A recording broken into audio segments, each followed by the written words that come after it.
Well, let's just start off first with, let's define what an unfair labor practice is. Basically, we're commonly known as a ULP.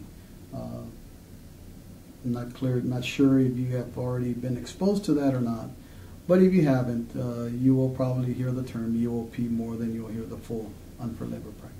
But basically, a ULP is a violation of the statute, Chapter 71 of Title 5 USC. And that was established basically to protect the rights of the parties. The Federal Relations Law established an agency to administer these provisions, and that is what we've been talking about. It's the Fair Labor Relations Authority, or the FLRA. They're the ones that will monitor, process any complaints. They're the ones that will determine whether a violation has occurred or not. So bottom line, ULP, violation of federal statute. The union can violate the statute because as employees, they have certain rights.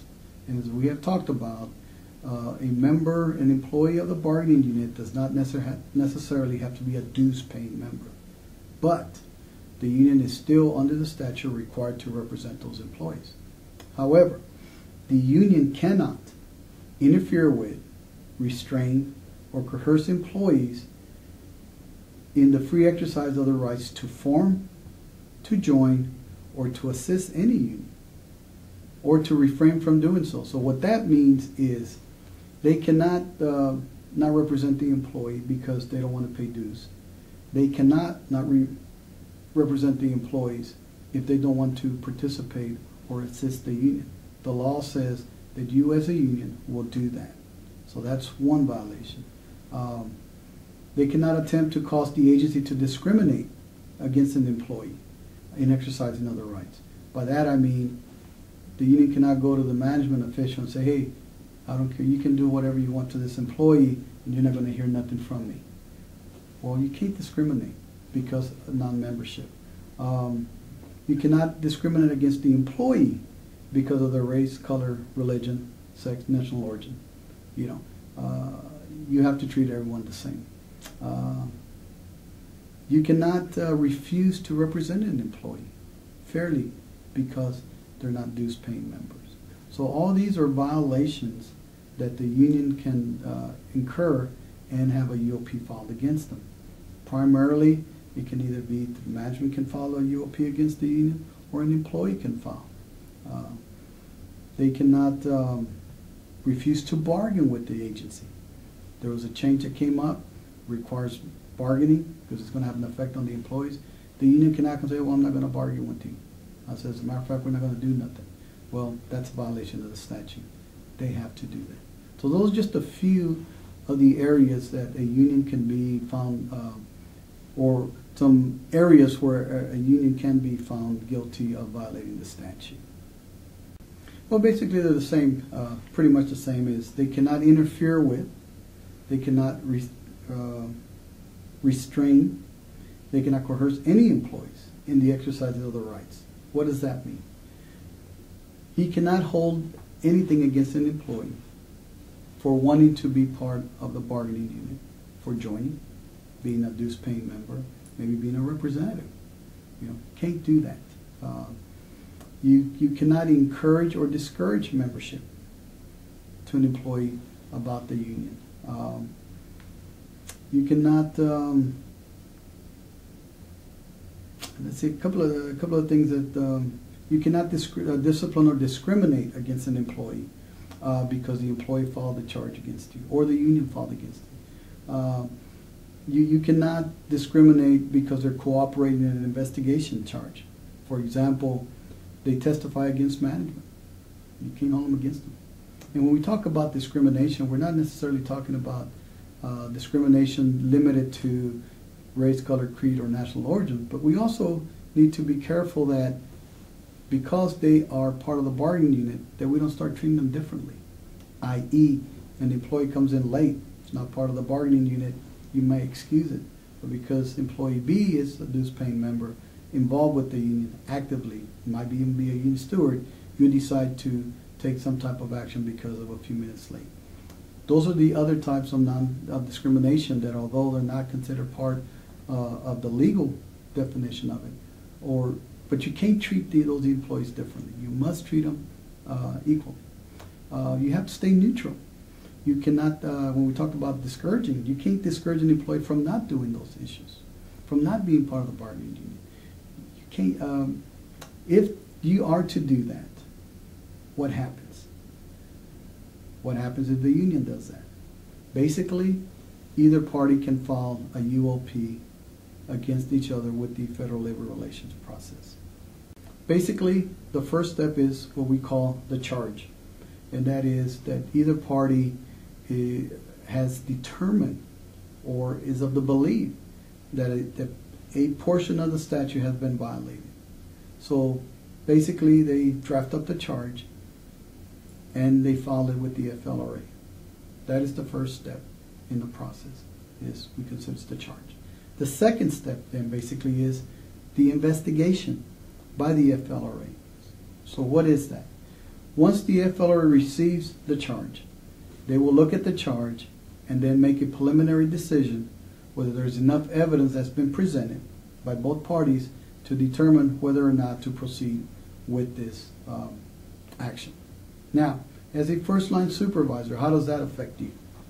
Well, it affects you in the sense that if you're named in the charge, the FLRA may want to talk to you.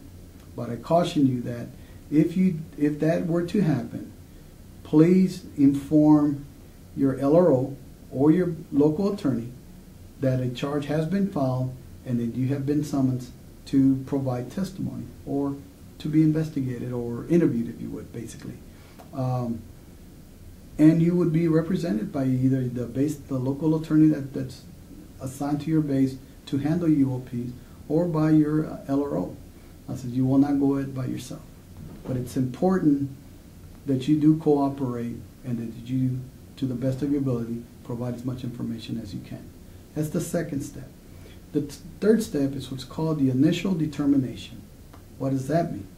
That basically means that after the charge has been filed, the preliminary investigation has been done, they're going to determine whether or not there's sufficient evidence that has been presented to warrant our fourth step, and that would be the complaint. So with that, the FLRA will then take all the information, assess the information, and make a decision. If there is insufficient evidence to support the charge, chances are the FLRA is going to dismiss, or at least make a request to dismiss the charge by the charging party. Why is that important? It's important because it doesn't establish any precedents, or either party can refile the charge again, maybe this time provide more information. But if enough information has been presented, then the FLRA can make the decision and issue what we call a complaint. Now here's where the neutrality of the FLRA stops. If a complaint is issued, that means that they have determined that there's enough information in there that we believe, or the FLRA believes, that either party did violate the statute. So, short of a settlement agreement as to how do we resolve this, then the fifth step is adjudication. Now this is where the FLRA, basically their agents or basically their attorneys, will now act as prosecutors and prosecute you, the agency. Now, what I failed to mention earlier is when the charge is filed, it's filed and it names the installation commander, irregardless of where the violation occurred. So if you as a first line supervisor did something wrong, or allegedly did something wrong, then that charge is filed with your installation commander. That is a very important key part of that. So, getting back to the adjudication portion of it, once this is where you actually go to a hearing before an administrative law judge, and here's where your attorneys will represent the agency. The FLRA will then attempt to prove or the allegation that was charged against the agency. Now, the last step is the decision. Once the administrative law judge hears all the evidence, here's the testimony of all the witnesses, then basically what's going to happen after that is a decision will be rendered. They can either sustain the charge or find that there was no merit to the case. If that happens, that's what we, from the agency, we would consider that a victory or a win. But if the decision goes against the agency, there are several aspects that can happen here. Number one, the FLRA does have the authority to undo what you've done. And that is, if you, let's say for example, move some employees from one building to another, change in working conditions, and you fail to notify the union, then the FLR has the authority to put those employees back. Now, that could be costly, could create backlog. It's just unbelievable. They have that authority.